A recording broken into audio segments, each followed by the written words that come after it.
ഈശോയെ നന്ദി, ഈശോയെ സ്തുതി. എൻ്റെ പേര് ടീന. ഞാൻ വയനാട് ജില്ലയിൽ നിന്ന് വരുന്നു. അമ്മ മാതാവും ഈശോയും എനിക്ക് ചെയ്തു തന്ന വലിയൊരു അത്ഭുതത്തിൻ്റെ സാക്ഷ്യം പറയുവാനാണ് ഞാൻ നിങ്ങൾക്ക് മുമ്പിൽ നിൽക്കുന്നത്. ഞാനൊരു BSc നഴ്സാണ്. ഓസ്ട്രേലിയയിൽ പോയി അഡാപ്റ്റേഷൻ കഴിഞ്ഞ് ഫസ്റ്റ് ഇൻ്റർവ്യൂവിൽ തന്നെ ജോബ് ഓഫർ ലഭിച്ച് ഞാൻ നാട്ടിൽ വന്ന വ്യക്തിയാണ്. ഇവിടെ വന്ന് ഞാൻ എൻ്റെ പേപ്പറുകളെല്ലാം പൂരിപ്പിച്ച് ഹോസ്പിറ്റലിൽ അയച്ചു കൊടുത്തു. അവരത് ഇമിഗ്രേഷനിലേക്ക് സബ്മിറ്റ് ചെയ്യുമ്പോഴത്തേക്കും സഡനായിട്ട് ഓസ്ട്രേലിയയുടെ റൂള് ചേഞ്ചായി. ഞങ്ങൾക്ക് ജോബ് തരാൻ കഴിയില്ല.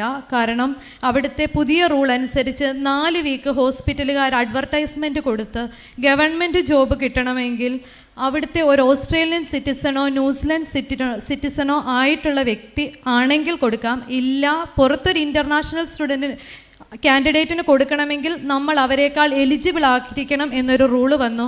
ഹോസ്പിറ്റലുകാർ എന്നോട് വീണ്ടും റീഅപ്ലൈ ചെയ്യാൻ പറഞ്ഞു. അതിൽ ഞാൻ സെലക്റ്റഡ് ആവുകയാണെങ്കിൽ വിളിക്കാമെന്ന് പറഞ്ഞു. ശരിക്കും ഞാൻ പഠിച്ചിറങ്ങി വെറും 3 വർഷം മാത്രമേ എക്സ്പീരിയൻസ് ഉള്ളൂ. അത് കഴിഞ്ഞിട്ടാണ് ഞാനിത് എഴുതി പോയത്. വെറും 3 വർഷം ഓസ്ട്രേലിയ ജോലി കിട്ടുക എന്നുള്ളതൊരു ഡിഫിക്കൽട്ട് ടാസ്ക്കാണ്. 3 വർഷം മാത്രമേ എക്സ്പീരിയൻസ് ഉള്ള എനിക്ക് ആദ്യം തന്നെ ജോലി കിട്ടി. അത് നഷ്ടപ്പെടുകയും ചെയ്തു. അങ്ങനെ ഞാൻ ബാംഗ്ലൂരിലാണ്. ഞാൻ അവിടെ വെച്ച് ഫേസ്ബുക്കും യൂട്യൂബും വഴി കൃപാസനത്തെ പറ്റി അറിഞ്ഞു.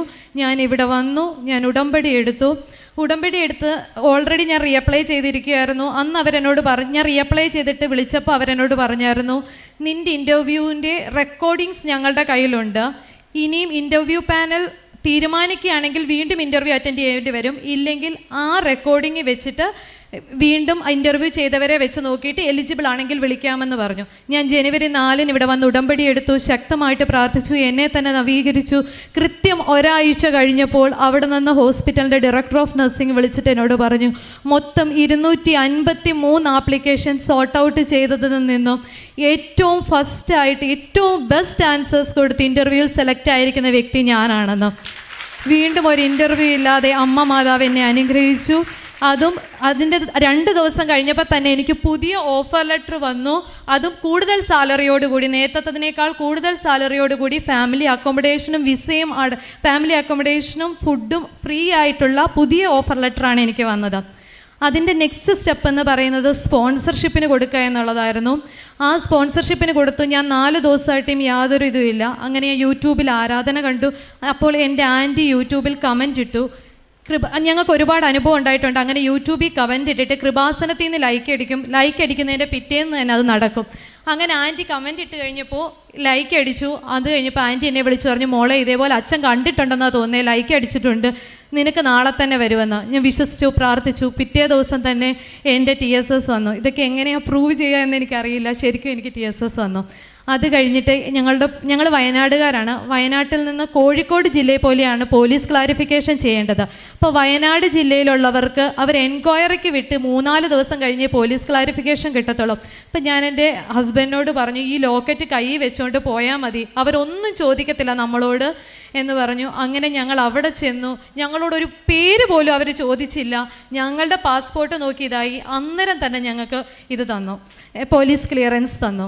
അടുത്ത സ്റ്റെപ്പ് എന്ന് പറയുന്നത് വിസയ്ക്ക് വെക്കുക എന്നുള്ളതായിരുന്നു. വിസയ്ക്ക് വെക്കണമെങ്കിൽ അറൗണ്ട് 3 to 3.5 lakhs ഞങ്ങൾ കൊടുക്കണമായിരുന്നു. പക്ഷേ അത് ഓസ്ട്രേലിയൻ ഡോളറിലാണ് കൊടുക്കേണ്ടതെന്ന് എനിക്കറിയത്തില്ലായിരുന്നു. ഞാൻ അങ്ങനെ അവരെന്നോട് വിസയ്ക്ക് സബ്മിറ്റ് ചെയ്യാൻ തേഴ്സ്ഡേ പറഞ്ഞു. എനിക്കറിയാവുന്ന കുറേ പേരെ വിളിച്ചു. അതായത് ഓസ്ട്രേലിയൻ ഡോളർ ഒരു $5,605 എങ്കിലും വേണം. അപ്പം ഞാൻ കുറേ പേരെ വിളിച്ചു, 2-3 പേരെ വിളിച്ചപ്പോഴെല്ലാം എല്ലാവരും അത്രയും പൈസ ഇല്ലെന്നാണ് പറഞ്ഞത്. പിന്നെ ഞാൻ ബാങ്കിൽ പോയി ഇന്ത്യൻ മണി ഇട്ട് ട്രാൻസ്ഫർ ചെയ്യാൻ പറ്റുമോ എന്നറിയാൻ. അപ്പോൾ അവർ പറഞ്ഞു, ഇല്ല, 3-4 ദിവസം കഴിഞ്ഞേ അത് ട്രാൻസ്ഫർ ചെയ്യാൻ കഴിയുള്ളൂ എന്ന് പറഞ്ഞു. കാരണം വെള്ളി, ശനി, ഞായർ ഈ 3 ദിവസം കഴിഞ്ഞ് തിങ്കളാഴ്ച ക്രെഡിറ്റ് ആവുള്ളൂ എന്ന് പറഞ്ഞു.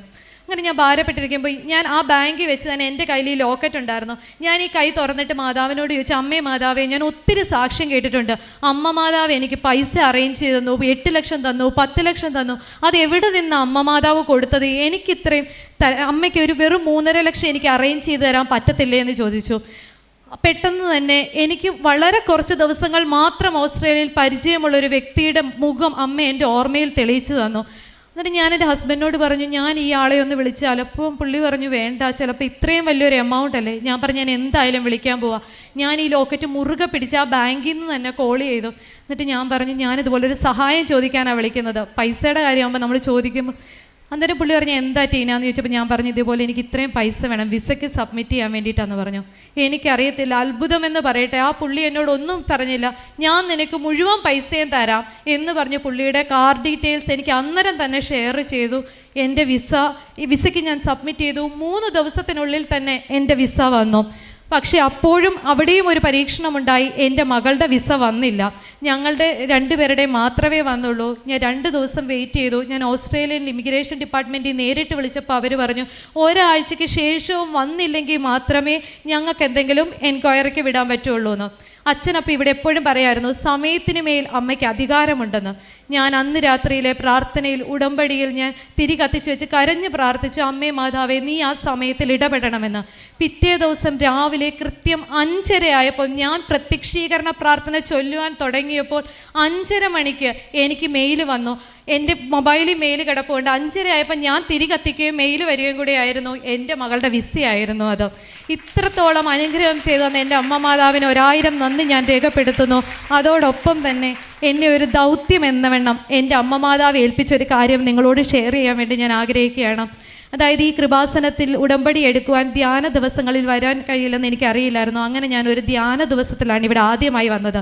ഞാൻ ആ സൈഡിലിരിക്കുമ്പോൾ എൻ്റെ അടുത്തിരുന്നത് ഹിന്ദു മതത്തിൽപ്പെട്ട ഒരു ആൻറ്റി ആയിരുന്നു. അപ്പം ഞാൻ ആ ആൻറ്റിയോട് ഈ ഉടമ്പടിയെ പറ്റി ചോദിച്ചു എന്താണെന്ന്. പുള്ളിക്കാരി ഇത് പറഞ്ഞു കഴിഞ്ഞ് തന്നിട്ട് പുള്ളിക്കാരി എന്നോട് പറഞ്ഞു, മോളെ ഞങ്ങളൊക്കെ നിത്യവൃത്തിക്ക് കഷ്ടപ്പെടുന്നവരാണ്, ഞങ്ങൾക്ക് പത്രം കുറേ നാളായിട്ട് കിട്ടുമായിരുന്നു.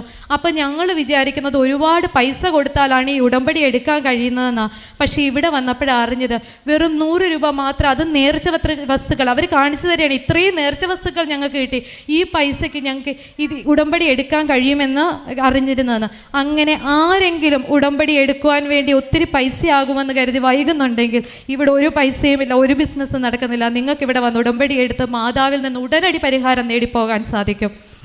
അതുപോലെ തന്നെ എൻ്റെ കൂട്ടുകാരിക്ക് ന്യൂസിലൻഡിൽ ജോലി ലഭിക്കുവാൻ വേണ്ടിയിട്ട് അവൾ എന്നോട് പറഞ്ഞു. ഞാൻ അവളോട് കൃപാസനത്തെ പറ്റി പറഞ്ഞു, ലൈറ്റ് ക്യാൻഡിൽ പ്രെയറിനെ പറ്റി പറഞ്ഞു. ഉടമ്പടി എടുക്കാൻ വരാൻ കഴിയാതെ ദൂരത്ത് ആരെങ്കിലും ഇരിക്കുന്നുണ്ടെങ്കിൽ അവർക്കൊരു സാക്ഷ്യമായാണ് ഞാനീ പറയുന്നത്. ലൈറ്റ് ക്യാൻഡിൽ പ്രെയർ ഇട്ട് പ്രാർത്ഥിച്ചാൽ ഉറപ്പായിട്ടും ജോലി കിട്ടും. അവൾക്ക് ന്യൂസിലൻഡിൽ ജോലി കിട്ടി, അവളുടെ ഓഫർ ലെറ്ററും വിസയും വന്നു. അവളിപ്പോൾ വെയിറ്റ് ചെയ്തിരിക്കുകയാണ്. ഇത്രയധികം നന്ദി ഇത് ചെയ്തു തന്ന അമ്മ മാതാവിന് 1000 നന്ദി. ഞങ്ങൾ